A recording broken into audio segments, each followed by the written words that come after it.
smallest targeting possible to get. A ship doesn't turn like a car. A car goes right around the corner. A ship kind of goes around this way. We see the wake coming there. No way we can miss it. It's coming right at us. It says, hold on, they passed the word there. Torpedo coming in on the starboard side. I got one hand on the wall here and one hand on the control there. Wait, and here comes a torpedo. It went right underneath us. Evidently, when the ship got hit, when torpedoes went off, it's tilted enough, it went a little bit deeper. It went right underneath us. The next invasion was Lingayen Gulf, which is an island of Luzon, the island of Manila, Luzon. I watched General MacArthur coming ashore. I'd like to show you first, before we go any further on this picture again. That's a picture of my ship, the Pennsylvania, in dry dock. Just in this, closest to you is Cassin and Downs, those two destroyers. When that Cassin got hit, it got hit about the same time that we got hit. It started burning. It started falling over on that other destroyer. It says, flood the dry dock, flood the dry dock. Only bad thing about it there, oil from the destroyer came up on top of the water. It got burning, so we had flames all around us. The theory doesn't work with oil, because oil comes back up on top of the water. When I watched General MacArthur come ashore, by that time our guns would not even shoot straight anymore, because all those various invasions, all those invasions that I mentioned there, my ship was in on. Our 14-inch guns, which we had 12 of them there, were really in bad shape. They sent us back to the States. In the meantime, the invasion of Okinawa went, and Iwo Jima.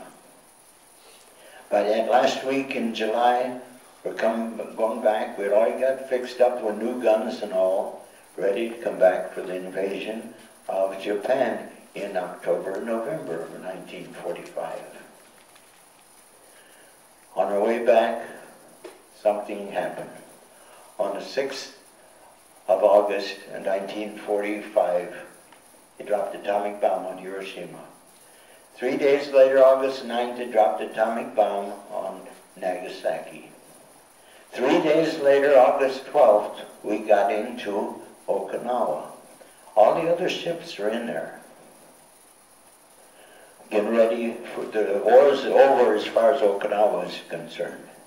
We'd already taken Iwo Jima, and also that was one before.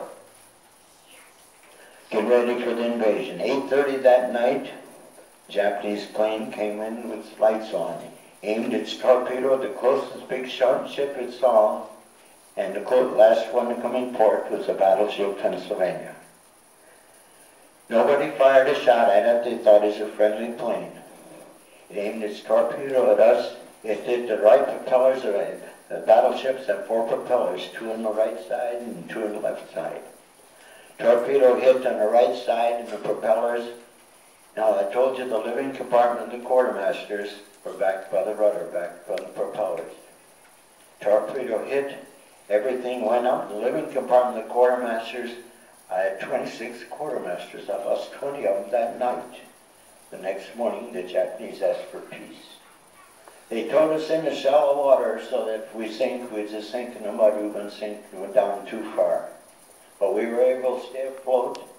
In the meantime, we're getting ready to sign a peace treaty in Tokyo Bay. 3 tugs towed us to Guam, which is about 1,000 miles southeast of Okinawa. Get us fixed up. While we're down there in dry dock, they signed a peace treaty in Tokyo Bay. The war is over. We started back to the States there after we got fixed up enough so we could leave. About 300-400 miles east of Guam, we started having propeller trouble. When the torpedo hit us, the 2 propellers on the right side were gone. One on the left was good, one was not so good. Now, the one propeller that was not so good started giving us trouble about 300-400 miles east of Guam. Now, all big ships have deep-sea divers, so we send divers over the side to see what they can do with the propeller. Meantime, sharks come around the ship. We pull the divers back out of the water. Our big ships have Marines on them with rifles. We put Marines with rifles there in the boats surrounding the ship to keep the sharks away from the divers while we're working on the propellers. We got patched up enough so that we could get back to the States, came back to Bremerton, Washington. Now, they'd already found out the damage the atomic bomb would do on Hiroshima and Nagasaki. They wanted to find out what effect it would have on ships. So they decided to have atomic bomb tests at Bikini Atoll, which is way west of the Hawaiian Islands. Our ship was already damaged there, and we had a skeleton crew by then, because the whole back part of the ship there was pretty well shot. So they put us back in there in Bikini Atoll and have atomic bomb tests. They're going to have two tests. One's an air blast and one was an underwater blast. After we got into the harbor, anchored the ships, had all kinds of ships. We had German ships, Japanese ships, all kinds of ships there. They wanted to have a variety of ships to see what effect the atomic bomb would have on them. They put us on another ship about 10 miles away. They said, make sure you close your eyes, look away in the direction of the atomic bomb, and put your eyes over your arms. Well, I still saw the flash. Went back on the ship because they want to have an atomic bomb underwater blast. So spread the ships out, put the atomic bomb right in the middle of the atoll. Took us off the ship, put us on another ship. Now we could watch this because we're out of ways, but we could watch it because there's nothing to hurt your eyes.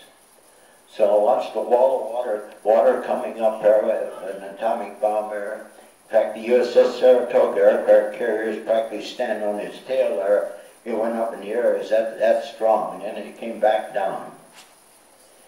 Now they wanted to have animals for the check. They had goats, mice, pigs, and sheep. Now I'm a farm boy, so they put me in charge of all the animals, the goats, mice, pigs, and sheep. They put them in the various places throughout the ship. After we had that underwater blast, we had to go back on the ship to show them where I put all the animals. And I said, make sure you throw away your clothes and take a good shower there. That's a protection I had. It must not affect me too much because I got 14 grandchildren, 18 great-grandchildren, 6 great-great-grandchildren there. But that's a protection that we had there. So what I found out later, that they found out some of the white mice had little ones. So I come out with more animals than I started with there. I went on another ship.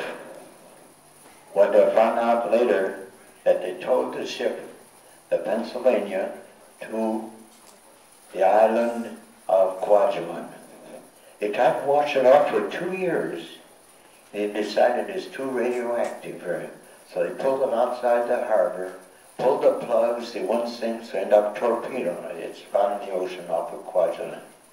It's too radioactive for anything else. It wasn't too radioactive for me to go on it there to show them where I had all the animals there. But they finally gave up in 2 years there, and in 1948 they sunk it. I told you before that I enlisted in the post office. Oh, wait a minute, let's do something else here. When they signed a peace treaty in Tokyo Bay, this picture right here, I'll leave it on. This is a picture of General MacArthur signing the peace treaty on the USS Missouri in Tokyo Bay. Yeah, General Wainwright, which is a general that was left at Bataan there after MacArthur left there. He's alongside him. He had all kinds of people there. All the Japanese were in top hats, tuxedos, and fancy clothes. You see our people there, all in working uniform. General MacArthur says that we will be in a working uniform. We worked to win this war there, and they'll be in a working uniform. So all the others, not even ties that we were. Now the Japanese were all dressed up on it. But over here is the beginning of the war. Over there is the end of the war. I talked to all kinds of schools, various things there.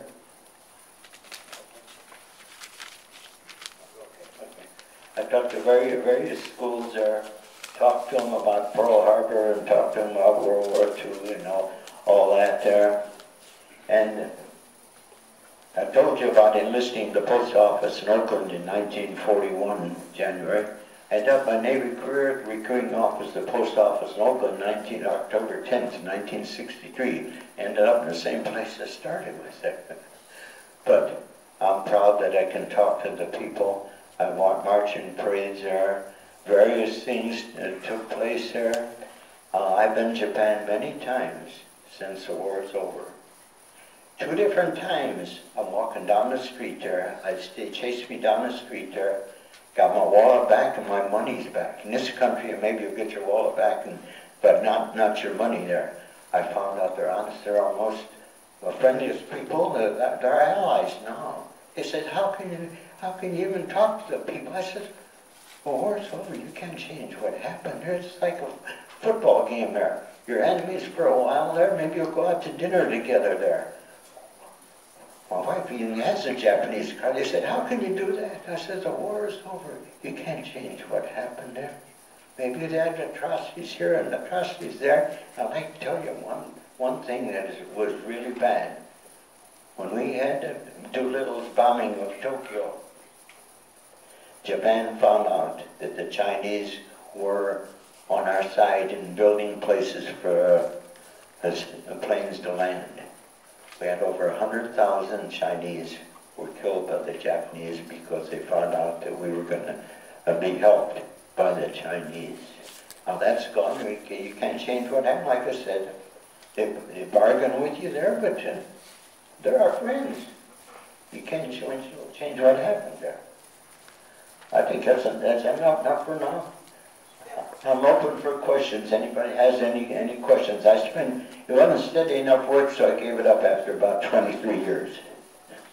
Any questions? Anybody like to say something? I got these pictures and stuff are here to see. Yes, that question.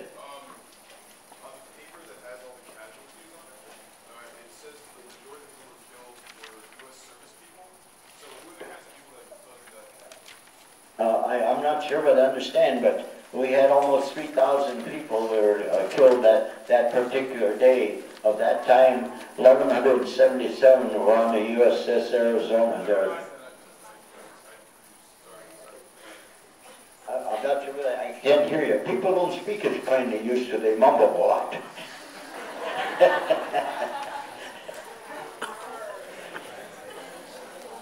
Can I answer your question, or you got something else? Maybe someone can relay what he's asking. He understands it now. Oh, okay, all right. But those papers there show that various casualties, and I'd like to tell you that of all the ships, and they had all kinds of ships there at Pearl Harbor, December 7th, there's only 3 of them that didn't rise and fight again. That's USS Arizona, the one that's got the memorial there. USS Utah, which is that target ship that's still there. And USS Oklahoma. Now there's one picture here. This is the USS Oklahoma laying on its side.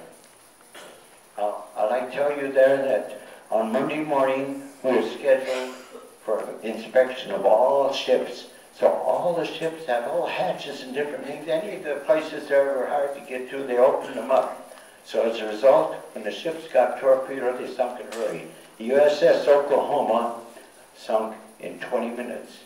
Do you see the figures on there?